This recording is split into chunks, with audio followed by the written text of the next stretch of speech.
in which Kemet was able to bring forth the men and women from all walks of life who are responsible for its superlative civilization, unparalleled to this day.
Well, good morning, everyone.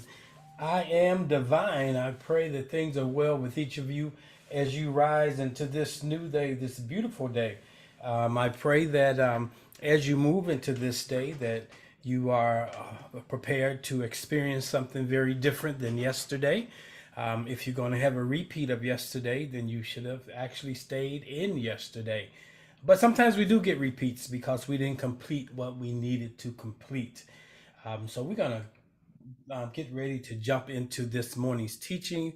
But before that, I do that, I wanted to just acknowledge those of you who are with us this morning in the Zoom room. Let me see if I can see who's over there this morning before we get started. Where is my Zoom room? 1 second here.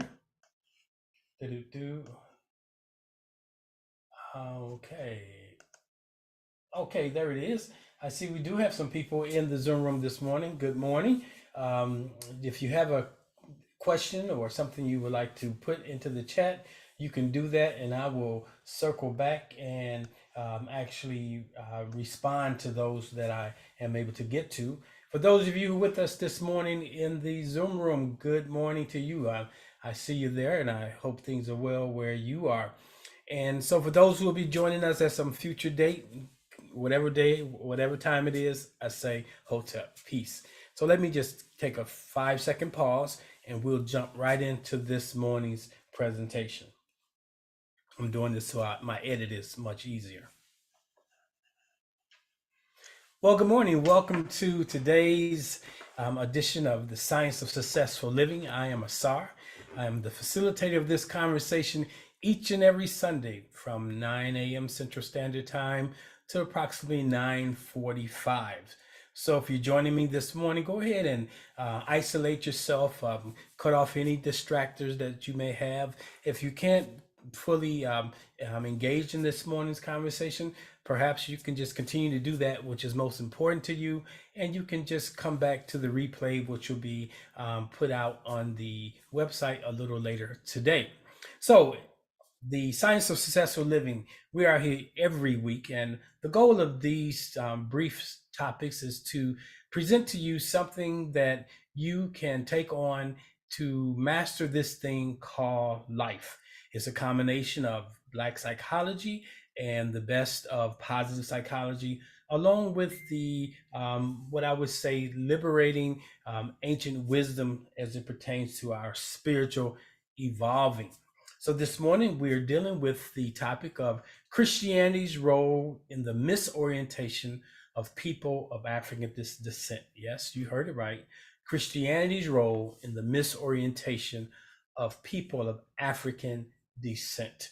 And so we're going to drill down into that this morning. And I hope you walk away enlightened. I hope you walk away challenged. Hope you walk away with a level of cognitive dissonance, because that is the first sign of evolving, of change. Now, some of the things that I may say may offend some, but I'm not presenting to offend. I'm not presenting to shift your belief system. I believe that you have come to this intersection, and at this intersection is purposeful. And so I will present that which I believe that is that what you need to hear at this present moment in your life. So I'm going to make sure our volume is good. For everybody, if you're in the Zoom room, just go ahead and let me know if the volume is not, if it needs to be turned up, so that way we can make sure everybody is able to hear. So we need to talk about the elephant that's in the room. As people of African descent, we've been in such a survival mode and can't fully understand why we haven't yet to experience full liberation. We've marched. I just so happened to grow up in that golden age. There was no age in the history like that of the 60s. So I'm a 60s child. I came of age in 72, right at the in the midst of what I would call a golden age. The music was good. Our communities were thriving. The massive amount of people were matriculating through schools of higher learning. We were getting good jobs. The brothers was returning from Vietnam. And so we had a vibrant community. But then there's something that shifted. We had the advent of the crack epidemic. We had the advent of the over-identifying or the acculturation process that was taking place. One of the things that we must be clear on when we look at the 60s and the 40s, 50s, and the 60s, the movement of liberation wasn't about acculturation, but in order to maintain the level of control and to maintain the influence that Western society had on us, Western society promoted the acculturation, and we're going to talk about that and how the acculturation that we have undergone has been to our demise and not necessarily to our betterment. I believe that a better understanding of how our attempt to acculturate into Western society as a survival strategy has had and continue to have negative repercussions, and we want to begin to address those. We, in essence, become whites and black skins on varying levels. Now, some people may say, no, I'm not a white man in a black skin, but on various levels, all of us have, let me put it another way, most of us have a level of acculturation into the dominant society or Western worldview, which is not to our betterment. We take on the worldview of a dominant, oppressive culture that at its core didn't represent our highest and greatest good.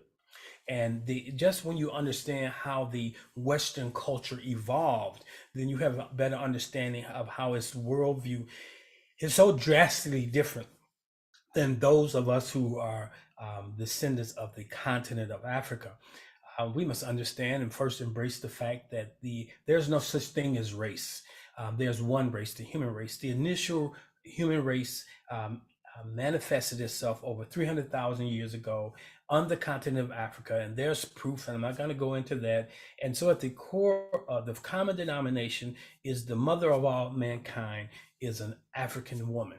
And if your mother is an African, you are an African. So what we see here, that over the course of time, with the migration patterns of Africa, we moved out of Central Africa, we moved north, west, south, east, and as a result of that, the environments had an impact on us. Now, remember, we're over 300,000 years old as a humankind, and within that time span, and science say within 10,000 years ago is when you begin to see the differentiations, the variations of other cultures showing up, like whites or Arabs, or different phenotypes change. So we want to look at the manifestation of cultural misorientation in this conversation this morning, and it's going to go down to the fact of that cultural misorientation is supported by our belief system or our religion that many of us hold on to. Not just Christianity, it could be Islam, it could be those who are Hebrew Israelites. So stay with me this morning and try to track with me. At my core, I have studied the discipline of psychology. I have a master's in counseling psychology, and not just in traditional psychology, but my forte is Black psychology. So everything that I do, I filter it through myself, because psychology is the study of the soul, the psyche, the psyche. It's not the study of behavior. In Western dominant society, psychology is looked at as the study of behavior and the shifting of behavior and bringing people into alignment with the dominant behavior, which we'll call a sense of normalcy. But when we look at the manifestation of cultural misorientation, so that we all can see that we have been impacted at some level, we see that the celebration of European or Western rituals and holidays, such as President's Day, Columbus Day, and 4th of July, among people of African descent, are seen as demonstrations of cultural misorientation. When we truly embrace these holidays, these special days, and we celebrate them as if we are part of them, then what we see is there's a cultural misorientation going on. Now, I'm not saying that cultural misorientation at its core is bad, but we're going to look at when it hits certain degrees, it in itself doesn't represent your highest and greatest good. Cultural misorientation is grounded in the idea that when African people accept Western historical experiences as their own, they assume the personality of the Europeans by over-identifying with the European culture while ignoring, denigrating, and rejecting their own ancestors, rejecting their own selves. Well, I can look at even our professionals. We have Black psychologists, we have Black psychiatrists, we have Black theologians, but they don't have a Black theology or Black psychology, Black social workers. They have never taken a course that drills down into the essence of the Black experience. And so everybody is evaluating us through the template of the dominant society. And that is one of the reasons we get so many diagnoses that, again, don't represent our highest and greatest good. Some of the most prominent and widespread examples of cultural misorientation are witnessed in people of African descent. And let me share with you some, such as our hair preparation, our skin color preferences, and the degrading of physical features associated with people of African descent, such as broad noses, broad lips, and kinky hair. I know those last three, having a broad nose, having broad lips, and having kinky hair as a kid, that kind of impacted me. There was a time in my life when I was a kid, I remember in the 70s, using Ambi to attempt to lighten your skin, or getting your hair fried and dyed. All these things to acclimate. We may say it was a cultural thing. No, it was the cultural attempt to identify with someone other than ourselves. The politics of Black hair is a major manifestation of cultural misorientation in the Black community. We can see people say they got good hair. What is good hair? Everything that is a variation, or the farther you are away from kinky hair, you had good hair. So we look at African hair practices in the diaspora include perming, straightening of the hair, weaves, extensions, all these things. Now, am I saying that those things, if you're doing any of those things, that you have a degree of cultural misorientation? In many cases you do, but the magnitude of that doesn't, I'm not going to say that you have it to the magnitude that you have some things you really need to work on. But you need to ask yourself, when I'm changing my physical self, am I at the core of my changing my physical self? Is it to look like something other than I am? Or is it to say that I'm really not happy with who I am, what I am, and how I manifest? Now, many people are very uncomfortable with addressing that. Even in the clinical setting, I find that when you drill into that question, people have a difficult time unpacking that, accepting that these manifestations tell me that I have a level of alien self disorder, or I have a level of not really embracing who I am. And I see it today as you look at our dominant society, or we look at the culture today. You see that people are always trying to express other than themselves. So let's look at a couple definitions. So as we go through this morning's teaching, you will be able to better track with me, and you can get, we are operating from the same position. So the first definition, there's three definitions I want to talk to you about. I want to talk about cultural misorientation. I want to define African or Black psychology. I want to look at this term called acculturation. Then we're going to jump right into the influence of Western Christianity on the African identity. So when we look at cultural misorientation, the concept of cultural misorientation analyzes the degree to which attributes associated with the European worldview, such as valuing the survival of the fittest and materialism, over what you will call more of an African orientation, which is collectivism. We are one, spiritualism. So we have to understand, even when we look at these concepts that we espouse in New Thought or in the more progressive presentations of Christianity, they talk about the oneness of being. The oneness of being is an African worldview, one with everything.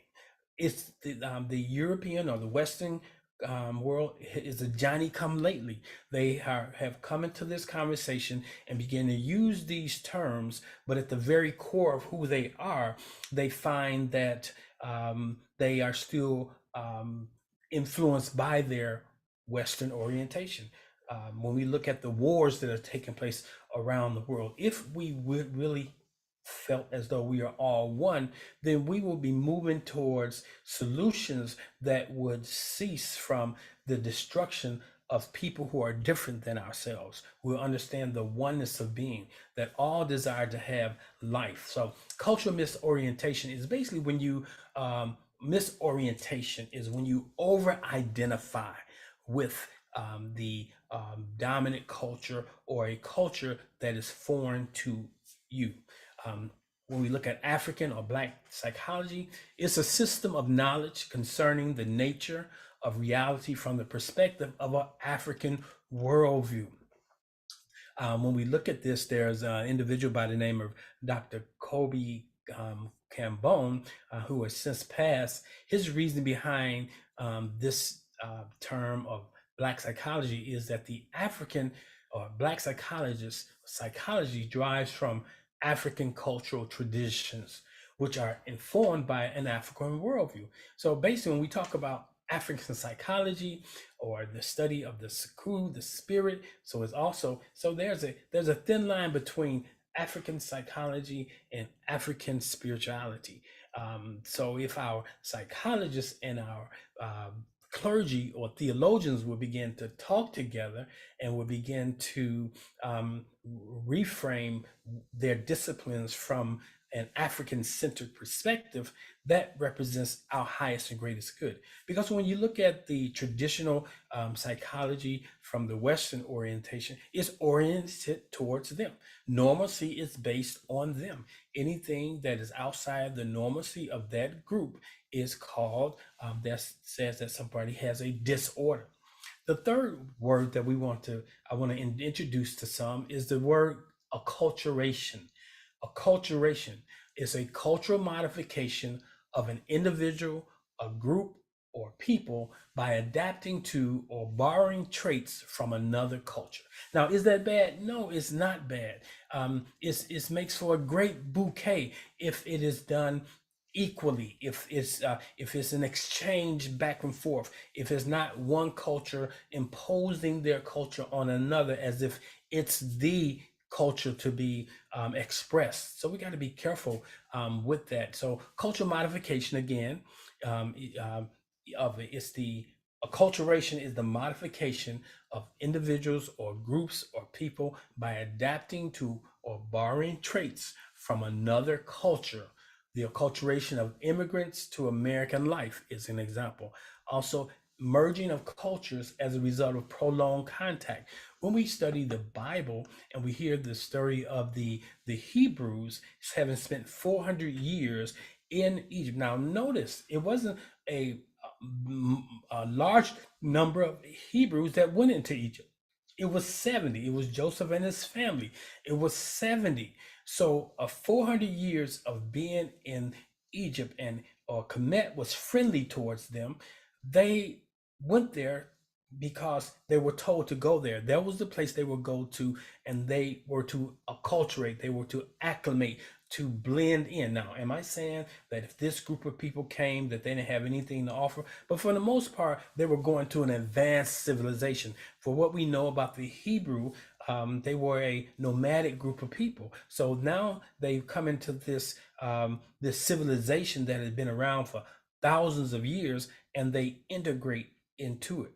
They acculturated into it, and so we got to understand that their acculturation wasn't forced, But even though when you get to the end of that story about the last 40 years of that sojourn in Kemet, they say that there arose a pharaoh that wasn't friendly towards them. Now, let's pull that into history.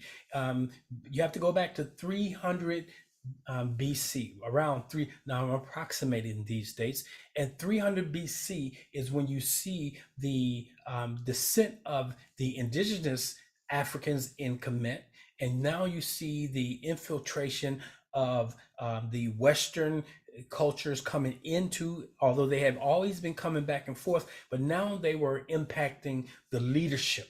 And from 300 BC on up until what we would label as the birth of Christ, over up until 325. So about 600 years, you went from 300 BC to 325 AD, and that's when we get the formation of what we call Western Christianity. Now, that's a good lead into the topic this morning. But before I say that, I want you to know that acculturation can be overt or it can be covert. Overt oftentimes is forced on us.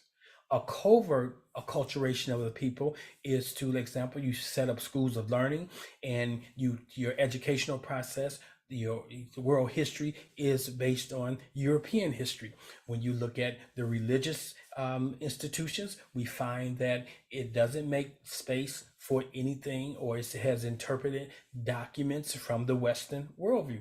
Even though when you begin to study the origins of these major religions, you'll find that they had an encounter with ancient African wisdom, and that they took that and took it back to their cultures, and they reworked it and made it their own. So that's what I'm saying, that we as an African people of African descent must do. We must deconstruct the things we have, and we must say, does this what I have represents or serve my highest and greatest good? We must find the adulterants. So Christianity as a whole, Christianity is not a white man's religion. Christianity is a presentation of ancient African spiritual system from the European worldview. And that started in 325 AD. Now, so we want to look at this morning the influence of Western Christianity on the African identity.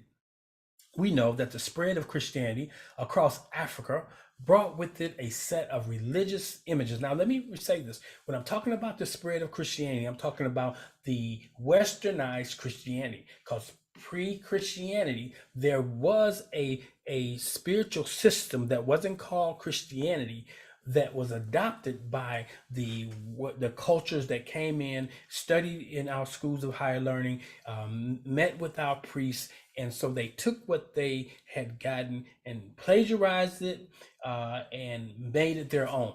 So the spread of Christianity, when we look at it across Africa, brought with it a set of religious images and narratives that was deeply rooted in European traditions. Now we see if they're talking about Jesus, Jesus is the story of Asar. Asar was the first resurrected spiritual type. The Europeans took that story, 325 AD, reworked the story, gave us this character called Jesus, and then they made it their own, painted it white, and presented it to the world as this is the truth. Now, this transplantation of faith has over generations led Africans on the continent, in the diaspora, to embrace a form of Christianity that is often misaligned with the spiritual philosophies and ancestral wisdoms from which it was based. So our own heritage has been wiped out of it. The result is a cultural misorientation where the spiritual practices taught in traditional Christianity do not fully represent or serve the highest good of Africans and people in the African diaspora. When we look at, there are several fundamental ideologies or assumptions that undergird the construct of cultural misorientation paradigm. When we look at this concept of the cultural misorientation paradigm, which was created by Dr. Kobe Cambone, it tells us, one, there are some things that he states here. He says all people of African descent suffer from some degree of cultural misorientation. So each and every one of us here in America and the Africans who are on the continent itself suffer a degree of cultural misorientation. Example of that is when you go to the continent of Africa, you'll find that the Africans in West Africa are speaking French, or the certain parts of Africa, they are speaking Dutch, because the language that was imposed on them became their language. It displaced, and it's even got to the place where we will see a foreign language as an exotic language as the preferred language than our own language. In America, most of us as Africans in America, we lost our original language. We didn't lose it. We were forced to let it go. We could not speak it. We were. If you listen to the narratives, it says that the slaves who spoke the same languages were actually separated, so they couldn't communicate. And ultimately, we learned how to communicate with the dominant language, which was English. Another point he makes is cultural misorientation expresses itself in various ways among everyday actions of African people. It's so ingrained in us that we don't even realize that we have acculturated, we are misoriented, we are oriented toward a Western worldview versus being oriented towards the African worldview. And if you mention it many times, the acculturation process is so ingrained, or there's a cultural misorientation at a really deep level, that we don't even want to fathom the fact that some don't, that they are from Africa. It just appalls me when I hear a person of African descent who can be blue, black, but because they've been in America for so long, will say, "Oh, I'm not from." A lot of that has to do with what Black psychologists call alien self disorder, who don't like themselves. Another point he makes is almost all behaviors defined in the mental disorder by the Diagnostic and Statistical Manual of Mental Disorders, that's the DSM, are diagnosed in African people who have their origins in internalization of European worldview, meaning they're diagnosing us based on our acclimating to European worldview.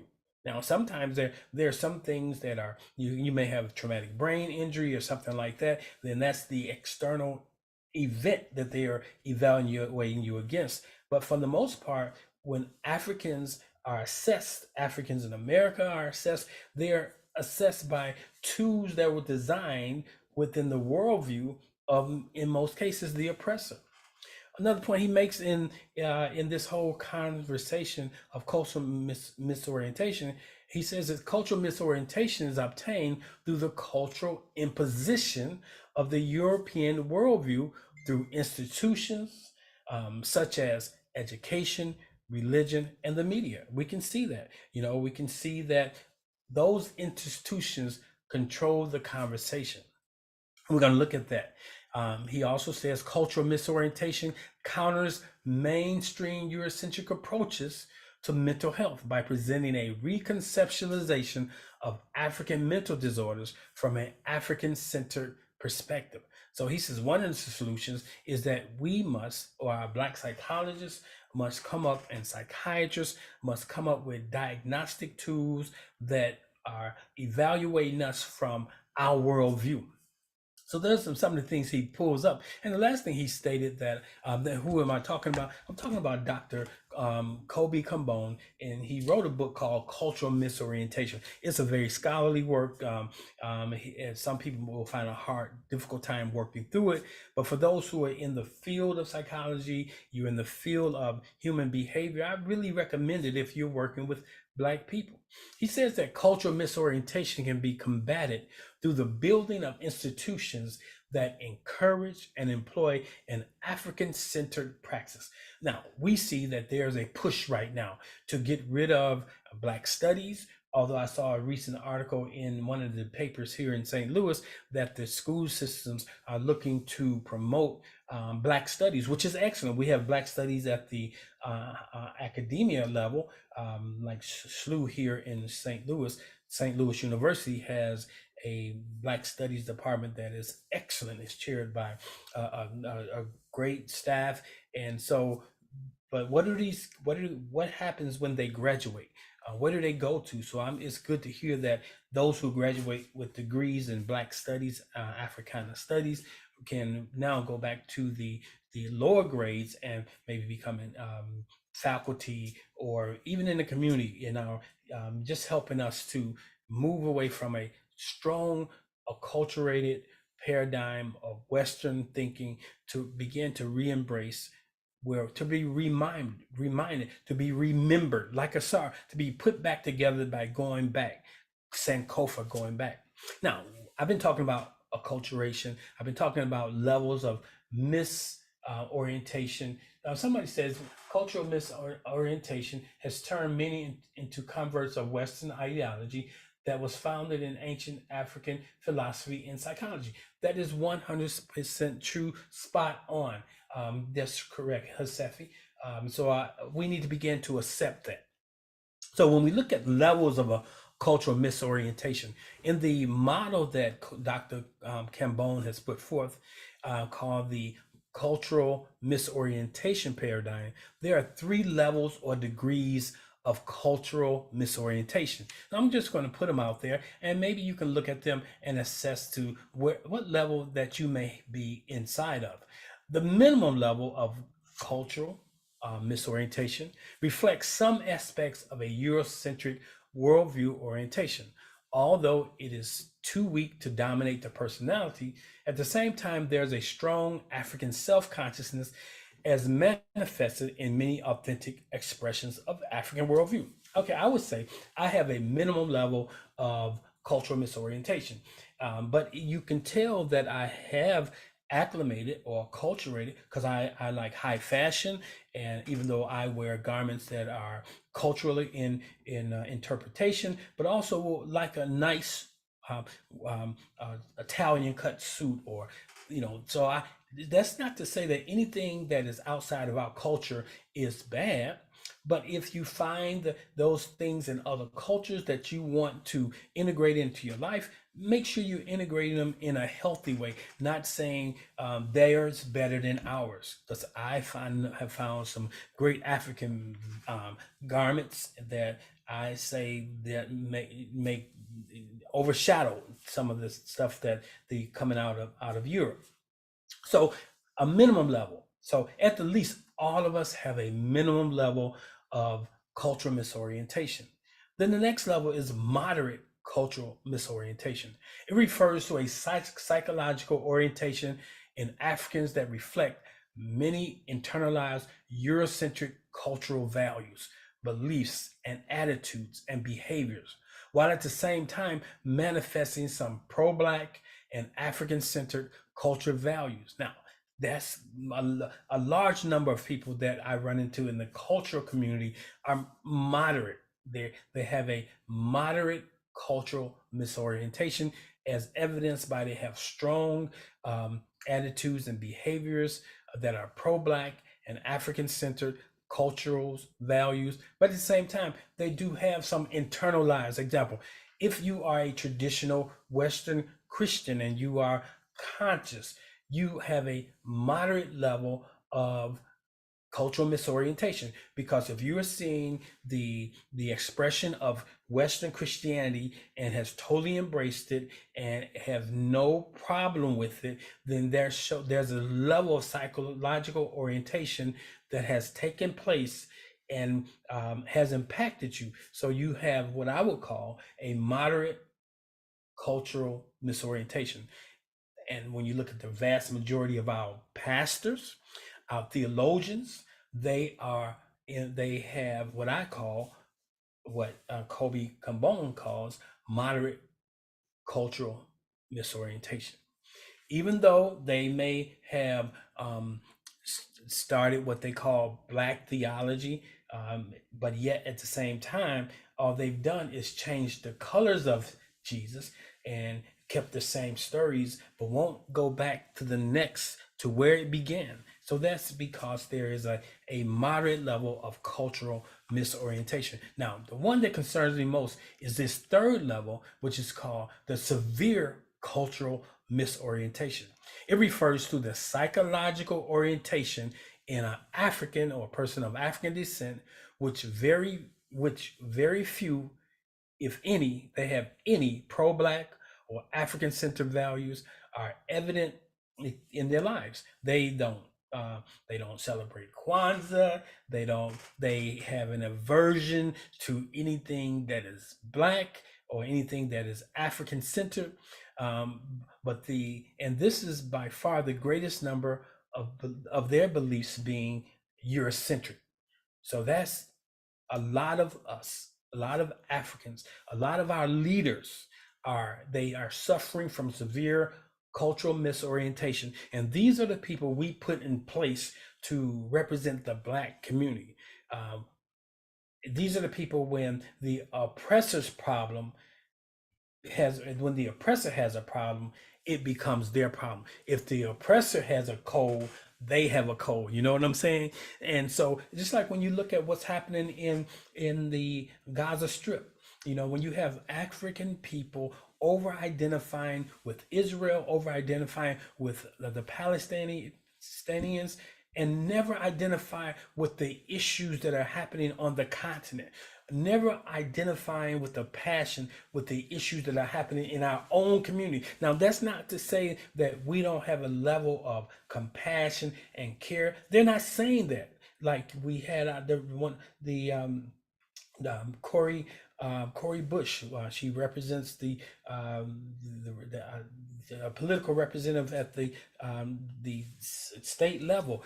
She made a comment, and that basically she got lambasted for it because she made a comment to the perspective of everybody's problem is not our problem. We can have a level of concern and compassion for people, but if we don't have to take on everybody's problem. But with severe cultural misorientation, when the oppressor has a problem, it becomes our problem. Okay, so manifestation of cultural misorientation are transmitted in a variety of ways. The two of the most powerful is our education. And if you want to know more about the cultural misorientation as it pertains to education, I encourage you to read The Miseducation of the African. That's by Carter G. Woodson. Every educator should read that. Every individual who is in human personal development, working with people of African descent, should read The Miseducation of the Negro. That is important. Now, when we talk about the other thing is religion. These are the two predominant ways that we are impacted or that we are sustained in a level of cultural misorientation. I'm going to focus, for sake of time, on religion. According to the cultural misorientation paradigm, such misorientation takes place in the religious domain when the following takes place. People of African descent accept and internalize religions or expressions of religions that counter and contradict the indigenous traditional African religions. Example, we have a hard time taking on Kemetic spirituality, even though Christianity evolved from that. We won't take it back to the next step because we run into what is known as cognitive dissonance. And a lot of the cognitive dissonance cannot be dealt with until we assess for our level of cultural misorientation. According to the cultural misorientation paradigm, the images and worldviews expressed in Christianity, Islam, and Judaism are conceptually consistent and culturally compatible with the Western worldview, with the European worldview. Look at the pictures, okay? Look at the language it's presented in. It's not presented in the language or represent the phenotype of the people from which these religions have sprung forth from. Another thing, within the Christian religion, cultural misorientation comes to the surface through the images of God. If you type in, or most of us, when we think of God, we think of first of all, God as a male. But in the Kemetic or ancient wisdom, God does not have a phenotype, but God is represented by energy. God is represented by various things of nature, aspects of God, but those things weren't God. So within the Christian religion, we have cultural misorientation coming to the surface because we see God depicted as a man. We see Jesus depicted as a white male, blue-eyed, blonde hair. And then we go so far that you have Africans who have a level of cultural, now they move from severe and they go down to a moderate level by presenting Jesus in the churches as black. So all you've done is change the color of Jesus, but the concept, the worldview, is still steeped in the 325 AD Council of Nicaea, when they came up with the church creed and what it all represents. Angels, most times when you see angels, they are presented as white, or saints, they are white. So the Western tradition popularizes and promotes a white image of the divine. And a lot of that is also steeped in white, what I call white supremacy. And so the white supremacy goes beyond just a hoodie and two eyes cut out of it. But white supremacy says that Western culture is supreme, or is the high culture that needs to be imposed on, but we don't even need to impose it on them, because those we're imposing it on could never rise to the full acculturation and acceptance of what this is all about, not realizing that's what we can say about Western culture. Western culture came into the various parts of Africa, took on the concepts, and then took them back, and then they were bastardized. They were adulterated because they didn't fully understand them. So what is the solution? The concept of cultural misorientation posits that African religion and spirituality must be aligned and congruent with the African worldview.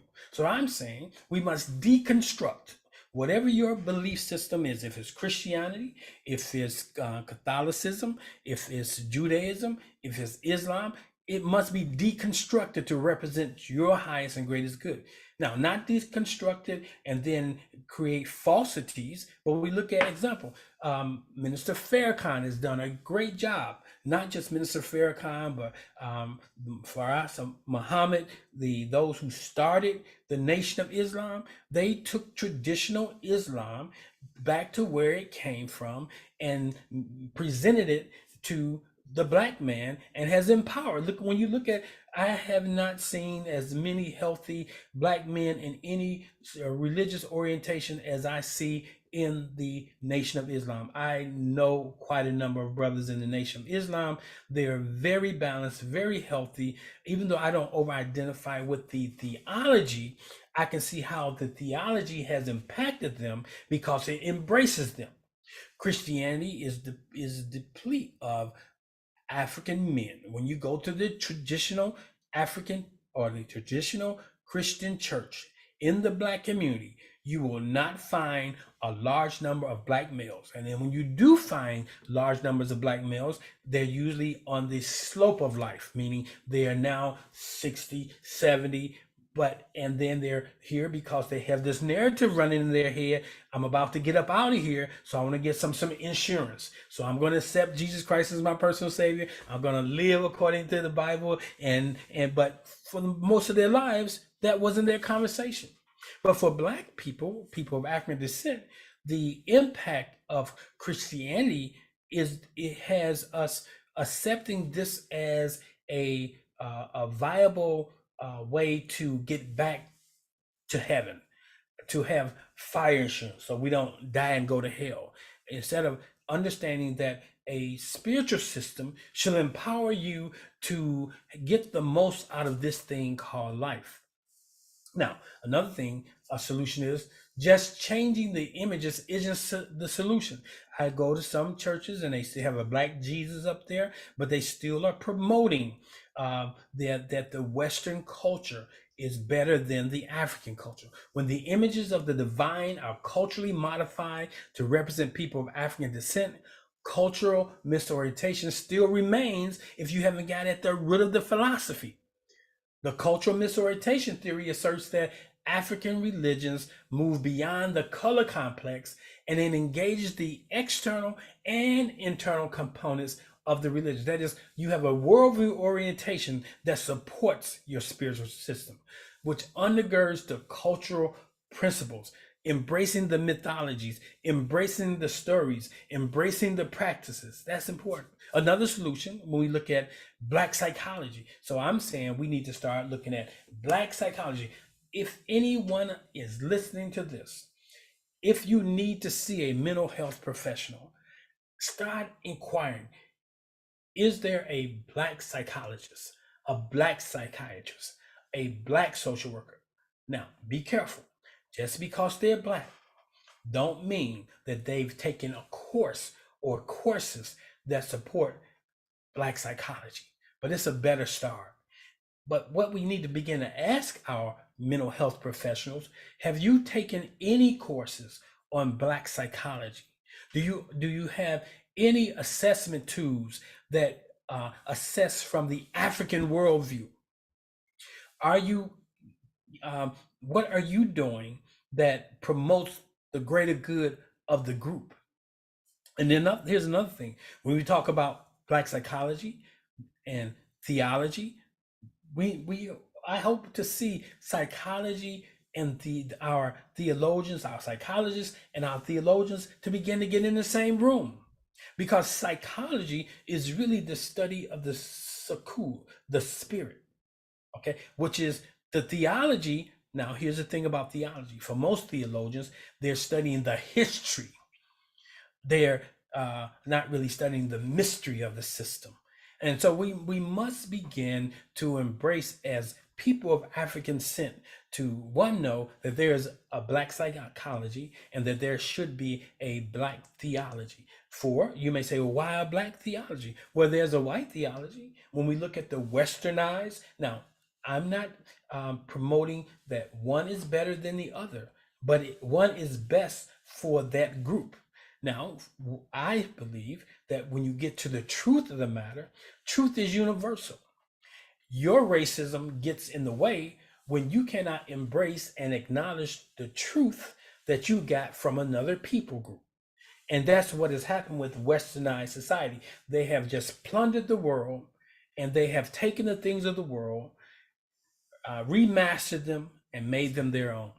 So I'm believing that black psychology, theology should be a specific branch of theology that incorporates the lenses of black African understanding and experiences in the exploration of the psyche. There's no black liberation or theology if we're not willing to deconstruct Christianity, Islam, Judaism, which will result in a different kind of cultural misorientation, or realigning, reorienting, reattaching, remembering who we are and who we come from. So I just am, my whole premise of this conversation is this. I have individuals who are waking up to truths. They wake up to the truths that what we have been given has been distorted. But because of the acculturation process or the the level of cultural misorientation, we can't let go. And it's not the one who is shackled physically that is enslaved, but it's the one who is shackled mentally that is most enslaved. And so we have many people on the front lines advocating on the behalf of the African, the issues within the African community, but these very people are suffering themselves from a level of cultural misorientation. And so even though they're representing us because they're Black, but they are pushing a westernized agenda. They're pushing an agenda that don't represent our highest and greatest good. They're pushing the agenda of society. Like example, when we talk about one of the agendas, and I see it and I talk about it, and that is the agenda of the gay and lesbian community. Now, here's my position. I'm not gay, neither am I lesbian, or do I practice any of those alternative lifestyles. If you choose to do that, that's your choice. But it's wrong to impose your beliefs on others. It's one thing to make it the awareness of your pain points, of what needs to be addressed for your group. But then at the cost of another group, you're doing the same thing that you're saying has been done to you. I don't make those things part of my conversation. Why? Because I have an orientation that is very much African centered, before distortions, before the impact of the Ma'afa, the enslavement. A lot of what we are dealing with in our community is mental health responses, survival responses. But until we're willing to get to the root, we're going to still get the same fruit. Destroy the fruit without getting to the root, it reproduces after its kind. We must get to the root of all the distortions that are impacting our community. Now, I'm concerned for all of humanity, but I believe I came this rotation of life as a Black man to be concerned about those who look like me, who have similar experiences, and then to be able to come alongside of those who don't look like me and hold the line and share my perspective, share my experience, and say my experience is just as valid, if not more valid, than your experience. There you have it. So I want you to start thinking about it. If you are unpacking this thing called Western Christianity, you come to the point of realization, you're aware that there's a lot of lies and distortions and non-truths, and you know where it comes from, but you're having a hard time, and you're dealing with this thing called, what's the word we use? You have, the word is, I'm gonna tip my tongue, all of a sudden I dropped it off. The word that you have cognitive dissonance. Now, part of dealing with cognitive dissonance, you must also deal with your cultural misorientation. And you may need to get some help. You may need to find a Black psychologist. You may need to find a Black life coach who has minimal cultural misorientation. The worst thing you can do is get you a Black psychologist or a Black theologian who has severe cultural misorientation, because they don't identify with anything pro-Black or not African-centered in their values in any way.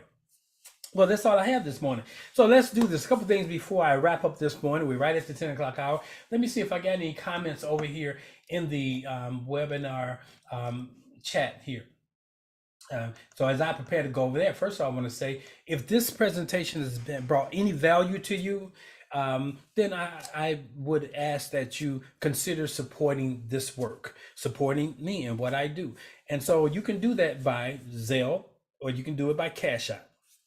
And the number is 368-1076. If someone would be so kind to type that into both feeds, the Zoom feed and to type it into the YouTube feed, that's 708-368-1076. So if you don't use PayPal, you don't use Cash App or Zelle, you can go to the website, oasisspiritualcenter.com. oasisspiritualcenter.com.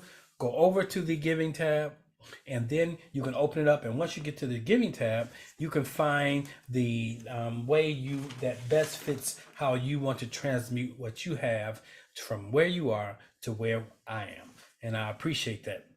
So before we go into the question and answer, I want to give those of you the opportunity who are sowing into this ministry an opportunity to affirm with me this. So in your hand, in your mind's eye, take that which you will allocate to this ministry. And I want you to say after me, repeat after me. In my hand, in my mind, I hold a seed. I'm sowing this seed, not because of need, neither greed. I sow because sowing prospers me. I sow in alignment with the law of circulation. And as I sow into this fertile place, this seed will take root and it will flourish, not only into the lives of those who I'm sowing it into, but it will flourish in my life. And so it is. Repeat after me. Divine love through me blesses and multiplies all that I am, all that I have, all that I give, and all that I receive. Circulate, circulate, circulate. Thank you for participating in our offertory, our virtual offertory. So a couple things.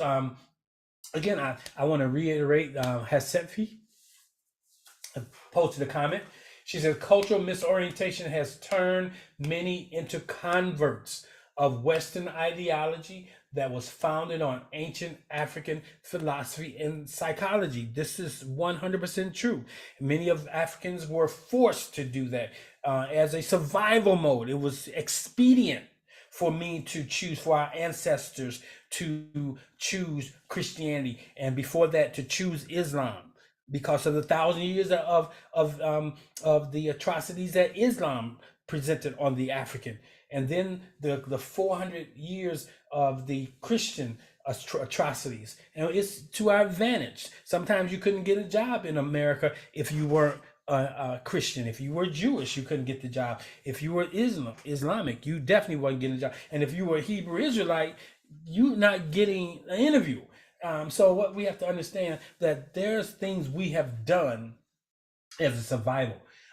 People, Hasefi also says, people in the Black diaspora need to take back their righteous minds. Yes, that's what it's called, remembering. So when we look at the story of even Lazarus, in the Bible, Lazarus, he was in grave clothes. He was brought back to life. It also comes from the story of Asar. Jesus is the story of Asar, the resurrection, the reminder. That's why he says, let this mind be in you. We're talking about being divine, but you cannot be divine if you cannot accept that in the form that you are, as a female, as a male, as a Black, African in the diaspora. You are divine. You don't have to take on the look of someone else for your divinity. Your images that represents divinity should look like you. I have no problem with them having a westernized version of Asar. That's for them, and I don't get in that conversation. But as for me and my house, we have to come to the truth of the matter of what predated that. That's important. Tanya says, besides the miseducation of the Negro, what other books do you recommend for the layperson? So book 1, The Miseducation of the Negro. Book 2, They Came Before Columbus, Ivan Van Sertima. One that will help you understand that this continent has always been inhabited, North America, influenced by Africa. Another good book. So those are 2 good books. The third book that I would recommend is the Science of the Dr. Kayawatha Amin, Spiritual Science. Spiritual Science, it says, science is Spirituality is science, and science is spirituality. So those 3 books. So I'm going to, when I put this together and get it out, in when you look in the description section, I'm going to list recommended books. Good, good. All right, that's good. Thanks for putting that 3708 368 1076 there.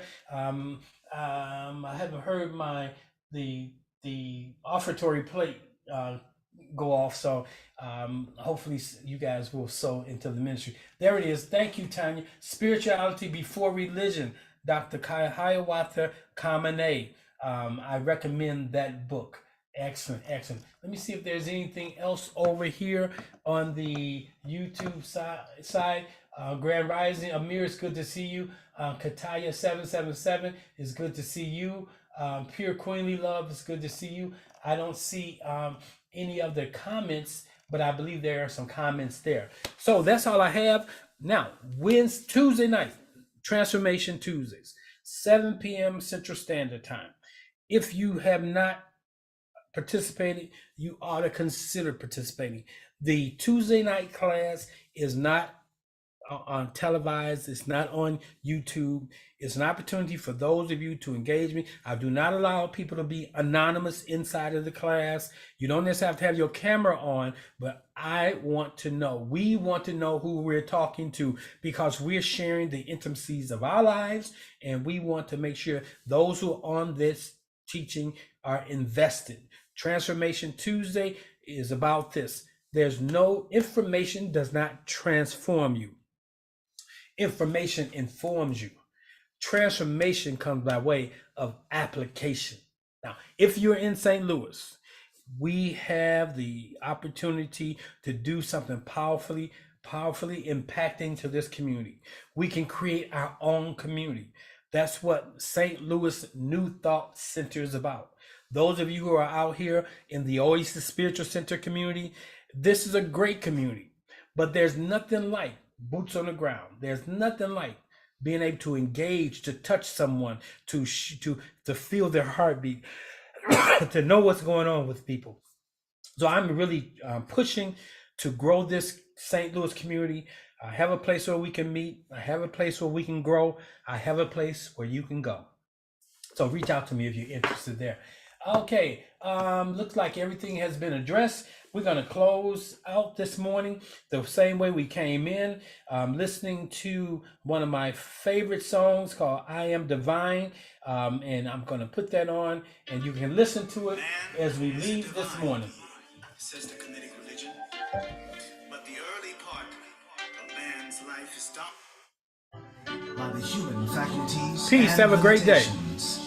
The essential focus of the ancient Egyptian religion is then the transcendence of the human stage and the realization of the true and final state, the divine nature.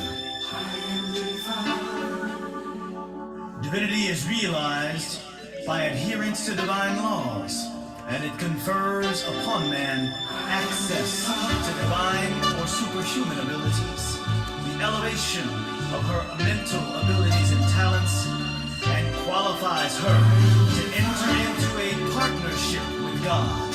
Meduna Ter, Volume 6, by Ra Nefer. Amen. I am Shiva.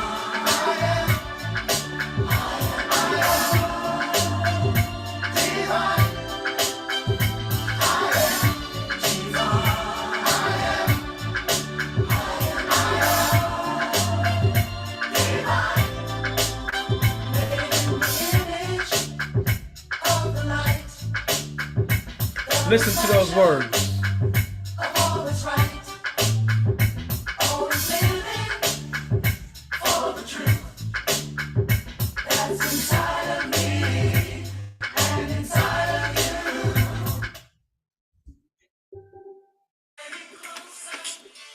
All right, I guess my speaker went out, and that's it for today. You guys have a wonderful day. Peace.